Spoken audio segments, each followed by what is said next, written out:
Okey, anda boleh tengok dekat parit ni ada apa? Hijau-hijau ni.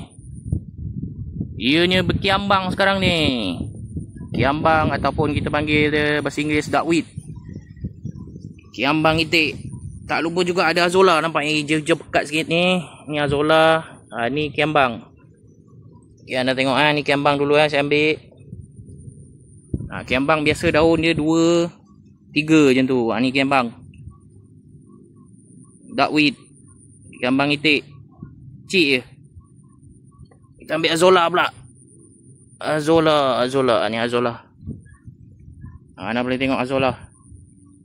Azolla ada daunnya ada macam pecah-pecahan kecil. Ni azolla ni. Tinggal sauk je geng. Sauk semua letak dalam tempat bekas ikan ataupun dekat akuarium dia akan timbul lah. Kita tak nak air dia, kita sauk, guna sauk. Banyak ni. Sampai ke ujung. Okey, lepas anda dah sauk, letak air sikit untuk bagi mendasing jatuh ke bawah. Tengok. Letak air sikit, dia macam daun-daun berput ni. Kadang-kadang ada juga siput. Siput kecil-kecil kan. Ambil, masukkan je. Macam ni lah. Ni nak masukkan lah ni. Dia tak akan makan segera. Dia macam lambat sikit lah. Tapi ni makanan percuma lah. Kalau anda jumpa dekat kawasan anda kan, saliran air ke, kat parit ke, kalau ada, masukkan je.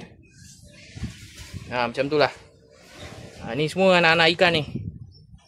Semua anak ikan kaloi. Kita masukkan lah untuk bagi dia makan tambahan. Okey.